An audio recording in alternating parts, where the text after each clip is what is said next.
आज है 3 अप्रैल 2026 दिन शुक्रवार। Welcome back to Clean News UP. चलिए देखते हैं उत्तर प्रदेश की 25 फटाफट बड़ी खबरों को। यूपी के 9 जिलों में 3200 करोड़ की परियोजनाएं, ग्रेटर नोएडा बनेगा नया आईटी हब। उत्तर प्रदेश में विकास की रफ्तार तेज हो रही है। यूपी भू संपदा विनियामक प्राधिकरण ने 9 जिलों में 11 नए आवासीय, मिश्रित और वाणिज्यिक प्रोजेक्ट्स को मंजूरी दी है, जिनका कुल निवेश करीब 3200 करोड़ रुपए है। इसमें ग्रेटर नोएडा में 843 करोड़ रुपए की लागत से बड़ा वाणिज्यिक आईटी प्रोजेक्ट विकसित किया जाएगा। इस प्रोजेक्ट में 1077 आईटी ऑफिस स्पेस तैयार होंगे, जो क्षेत्र को प्रमुख कॉर्पोरेट हब बनाएंगे और रोजगार और निवेश के नए अवसर खोलेंगे। यूपी की ग्रामीण महिलाओं के उत्पाद अब देश के प्रमुख बाजारों में, उप मुख्यमंत्री ने केंद्रीय मंत्री से की चर्चा।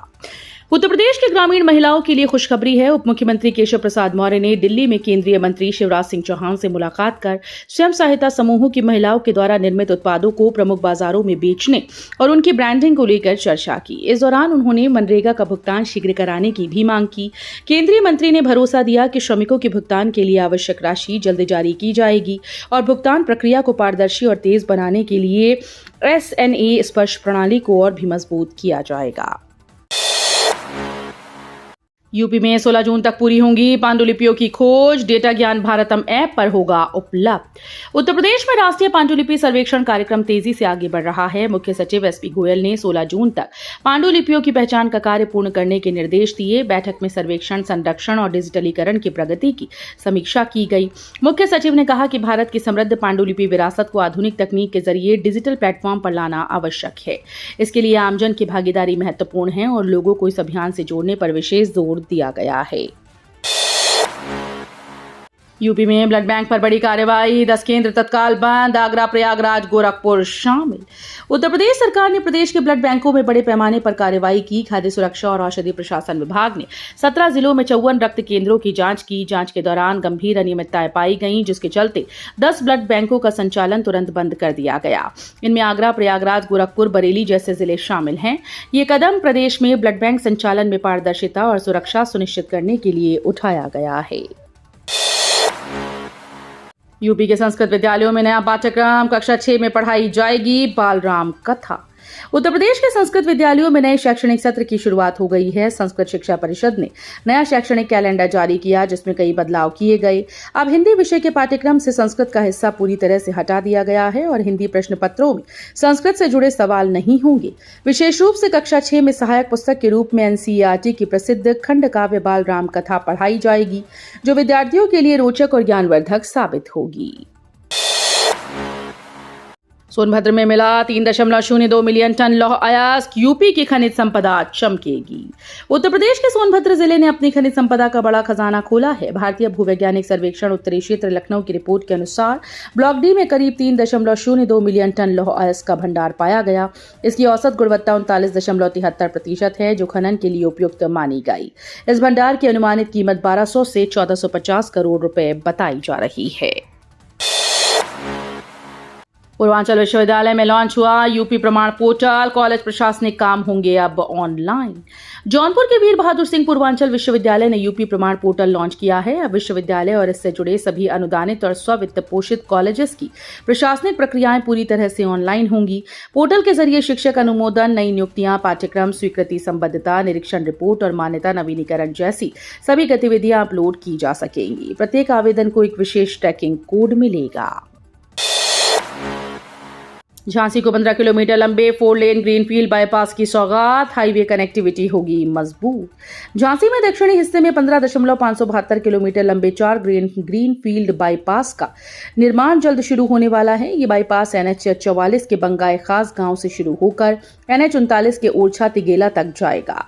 सड़क परिवहन और राजमार्ग मंत्रालय के अनुसार परियोजना को प्रशासनिक और वित्तीय मंजूरी मिल चुकी है और इसके लिए करीब 631.73 करोड़ खर्च होंगी।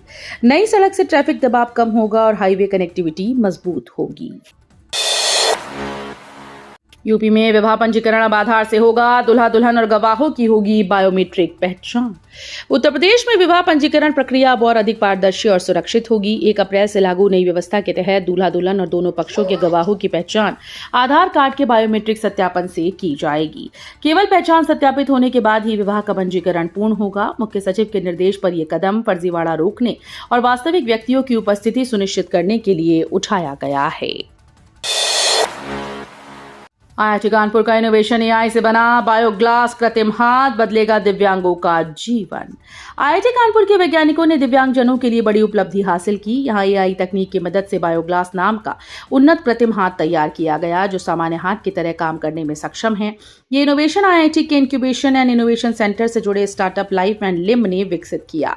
इस तकनीक से हाथ खो चुके लोगों को रोजमर्रा के काम करने में काफी आसानी होगी और वे अधिक आत्मनिर्भर बन सकेंगी। चौधरी चरण सिंह विश्वविद्यालय में बड़ा बदलाव। 2026 से शुरू होगा 4 वर्षीय BA BEd कोर्स। नए शैक्षणिक सत्र 2026 से चौधरी चरण सिंह विश्वविद्यालय में 4 वर्षीय एकीकृत BA BEd और BSc BEd कार्यक्रम शुरू होने जा रहा है। इस नई व्यवस्था से छात्र छात्राएं 12वीं के बाद सीधे शिक्षक बनने की दिशा में कदम बढ़ा सकेंगे। कोर्स के तहत स्नातक और BEd की पढ़ाई एक साथ पूरी कराई जाएगी, जिससे समय की बचत भी होगी। दिगंबर जैन डिग्री कॉलेज के कार्यवाहक प्राचार्य डॉक्टर दीपक मौर्य के अनुसार ये पहल विद्यार्थियों के लिए करियर के नए अवसर खोलेगी। यूपी PCL का अलर्ट, 16 घंटे बंद रहेंगी बिल भुगतान और मीटर रिचार्ज सेवाएं। उत्तर प्रदेश के बिजली उपभोक्ताओं के लिए जरूरी खबर है। यूपी PCL के अनुसार 3 अप्रैल रात 10 बजे से 4 अप्रैल दोपहर 2 बजे तक करीब 16 घंटे के लिए उपभोक्ता सेवाएं पूरी तरीके से बंद रहेंगी। इस दौरान ना तो बिजली बिल जमा हो पाएगा, ना प्रीपेड मीटर रिचार्ज। विभाग इस समय में RMS बिलिंग सिस्टम का मेंटेनेंस करेगा। ऐसे में जिन उपभोक्ताओं के प्रीपेड मीटर में बैलेंस कम है, वे पहले ही रिचार्ज करा लें, ताकि किसी तरह की परेशानी से बचा जा सके। समाज कल्याण विभाग का बड़ा फैसला, छात्रवृत्ति से वंचित छात्रों को मिलेगा दोबारा मौका। छात्रवृत्ति से वंचित रह गए छात्रों के लिए राहत भरी खबर है। समाज कल्याण विभाग शैक्षिक सत्र 2025-26 के तहत छात्रवृत्ति और शुल्क प्रतिपूर्ति योजना के लिए एक बार फिर से पोर्टल खोलने जा रहा है। इससे वे छात्र छात्राएं जो किसी कारणवश आवेदन नहीं कर पाए थे, दोबारा आवेदन कर सकेंगे। इस सुविधा का लाभ सामान्य वर्ग, अनुसूचित जाति, अनुसूचित जनजाति के विद्यार्थियों को मिलेगा। विभाग का लक्ष्य है कि कोई भी पात्र छात्र तकनीकी या अन्य वजहों से इस योजना से वंचित न रहे। इलाहाबाद हाईकोर्ट का बड़ा फैसला, नोएडा भूमि अधिग्रहण में किसानों का मुआवजा 4.5 गुना बढ़ा। नोएडा के 4 दशक पुराने भूमि अधिग्रहण मामले में किसानों को बड़ी राहत मिली। इलाहाबाद हाईकोर्ट ने 1976 के इस मामले में मुआवजे की दर को 6 रुपए से बढ़ाकर 28.12 रुपए प्रति वर्ग गज करने का आदेश दिया। ये फैसला न्यायमूर्ति संदीप जैन की एकल पीठ ने रामकरण सहित अन्य किसानों की याचिका पर सुनाया। कोर्ट के इस निर्णय से प्रभावित किसानों को लंबे समय के बाद न्याय मिला है और उनके मुआवजे में 4.5 गुना से ज्यादा की बढ़ोतरी हुई। यूपी विजन 2047 नीति आयोग से फिर ली जाएगी सलाह, $6 ट्रिलियन की अर्थव्यवस्था का लक्ष्य। उत्तर प्रदेश में विजन 2047 दस्तावेज को अंतिम रूप देने के लिए नीति आयोग से फिर से सलाह ली जाएगी। विभागीय अधिकारियों के मुताबिक दस्तावेज में आवश्यक बदलाव के बाद इसे मुख्यमंत्री के समक्ष प्रस्तुत किया जाएगा। मुख्यमंत्री ने निर्देश दिए कि सेक्टरवार अल्पकालिक, मध्यकालिक और दीर्घकालिक योजनाएं बनाई जाएं और मिशन वर्ष 2030, 36 और 47 के लक्ष्य तय किए जाएं। राज्य स्तर पर तैयार विजन को जिला, शहर और पंचायत स्तर तक प्रभावी बनाते हुए स्थानीय आवश्यकता और संसाधनों के अनुसार योजनाएं लागू की जाएं। यूपी PWD ने 2500 करोड़ सरेंडर के बावजूद 86% बजट खर्च कर बनाया रिकॉर्ड। उत्तर प्रदेश लोक निर्माण विभाग ने विकास कार्यों के लिए आवंटित बजट का 85.95% खर्च कर नया रिकॉर्ड बनाया। हालांकि वाराणसी में मालवीय सेतु निर्माण न होने और अन्य मदों में 2500 करोड़ रुपए सरेंडर करने पड़े। मुख्यमंत्री की निरंतर निगरानी के चलते विभाग ने 29,723 करोड़ के शेष आवंटित बजट का 94% और कुल 32,676.49 करोड़ के विकास कार्यों का 85.95% धनराशि खर्च करने में सफलता हासिल की। यूपी में खाद्य प्रसंस्करण उद्योगों को मिलेगा बढ़ावा, ग्रामीण अर्थव्यवस्था होगी मजबूत। उत्तर प्रदेश में खाद्य प्रसंस्करण उद्योग को तेजी से बढ़ावा दिया जा रहा है। उप मुख्यमंत्री ने बताया कि प्रदेश में कॉमन इंक्यूबेशन सेंटर्स का निर्माण किया जा रहा है, जहां उद्यमियों को आधुनिक तकनीक, प्रशिक्षण और प्रोसेसिंग सुविधाएं मिलेंगी। इसके अलावा प्रधानमंत्री सूक्ष्म खाद्य उद्योग उन्नयन योजना के तहत मोबाइल फूड प्रोसेसिंग यूनिट को शामिल करने पर भी विचार किया जा रहा है।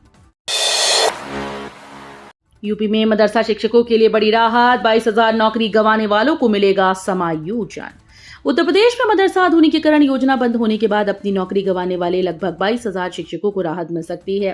मुख्यमंत्री योगी आदित्यनाथ ने अधिकारियों को उनके समायोजन के लिए रोड मैप तैयार करने के निर्देश दिए। अल्पसंख्यक कल्याण राज्य मंत्री दानिश आजाद अंसारी के अनुसार सरकार शिक्षकों के मदरसा शिक्षा प्रणाली में पुनः समायोजित करने के उपाय तलाश कर रही है। योजना के तहत नियुक्त इन शिक्षकों ने शिक्षा सुधार में अहम योगदान दिया। यूपी में वक्फ संपत्तियों पर योगी सरकार लगाएगी लगाम, नई नियमावली जल्द लागू। उत्तर प्रदेश सरकार वक्फ अधिनियम 2025 के तहत वक्फ संपत्तियों के प्रबंधन के लिए नई नियमावली लागू करने जा रही है। प्रदेश में कुल 1.25 लाख वक्फ संपत्तियां हैं और प्रशासन की सीधी भागीदारी सुनिश्चित करने के लिए जिलाधिकारियों की भूमिका बढ़ाई जाएगी। नई नियमावली में संपत्तियों के सर्वेक्षण, सत्यापन, विवाद समाधान की प्रक्रिया को पारदर्शी और तेज बनाने का प्रस्ताव है। यूपी ने 52,000 रूफटॉप सोलर लगाकर भारत में नंबर 1 की उपलब्धि हासिल की, लखनऊ सबसे आगे। उत्तर प्रदेश ने पीएम सूर्य योजना के तहत मार्च 2026 में 52,729 रूफटॉप सोलर इंस्टॉल कर देश में पहला स्थान हासिल किया। महाराष्ट्र और गुजरात जैसे बड़े राज्यों को पीछे छोड़ते हुए यूपी ने ये कीर्तिमान बनाया। फरवरी 2024 से 31 मार्च 2026 तक प्रदेश में कुल 4,48,237 लोगों ने रूफटॉप सोलर बनाया है।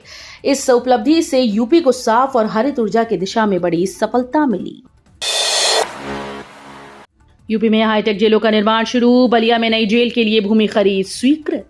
उत्तर प्रदेश में बरेली, अमेठी, महोबा जिले में हाईटेक जेलों के निर्माण के लिए बजट स्वीकृत किया गया। बरेली के लिए 15.75 करोड़, अमेठी के लिए 11.42 करोड़ और महोबा के लिए 8.80 करोड़ रुपए आवंटित किए गए। इन निधियों से जेलों में CCTV, video conferencing, wireless set और फर्नीचर जैसी सुविधाएं उपलब्ध कराई जाएंगी। वहीं बलिया में नई जेल के लिए भूमि खरीद को 38.75 करोड़ रुपए की मंजूरी मिली है।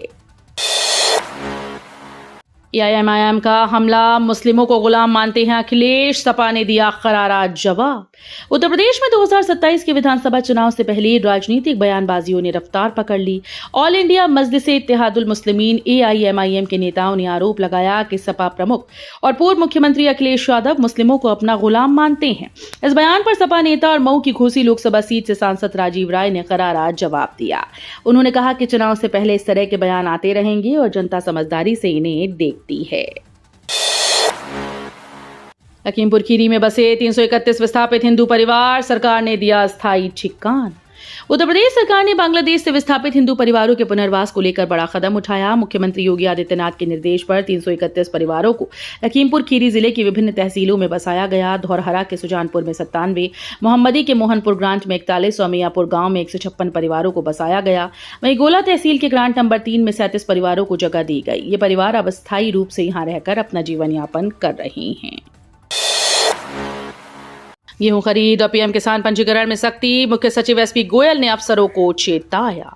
मुख्य सचिव एसपी गोयल ने अफसरों को स्पष्ट निर्देश दिए कि गेहूं खरीद से लेकर पीएम किसान पंजीकरण तक हर व्यवस्था जमीन पर प्रभावी रूप से दिखनी चाहिए। उन्होंने कहा कि किसी भी तरह की ढिलाई बर्दाश्त नहीं की जाएगी। सुदूर ग्रामीण क्षेत्रों में अतिरिक्त क्रय केंद्र बनाए जाएं और बिना पंजीकरण आए किसानों के मौके पर पंजीकरण कर तुरंत खरीद सुनिश्चित की जाए। पीएम किसान सम्मान योजना के तहत 30 अप्रैल तक सभी पात्र किसानों का पंजीकरण पूरा कराना अनिवार्य होगा। बिना मान्यता वाले 29,208 स्कूल्स की लिस्ट यूपी बोर्ड ने की सार्वजनिक। यूपी बोर्ड ने बिना मान्यता वाले विद्यालयों की पहचान के लिए अपनी आधिकारिक वेबसाइट पर 29,208 स्कूल्स की सूची अपलोड की। इस सूची में जिलेवार जानकारी दी गई कि कौन से स्कूल हाई स्कूल और कौन से इंटरमीडिएट स्तर के हैं, साथ ही किस वर्ग और किन विषयों में मान्यता प्राप्त है, इसका भी स्पष्ट जानकारी उपलब्ध है। ये कदम शिक्षा व्यवस्था में पारदर्शिता बढ़ाने और छात्रों और अभिभावकों को सही जानकारी उपलब्ध कराने के उद्देश्य से उठाया गया है।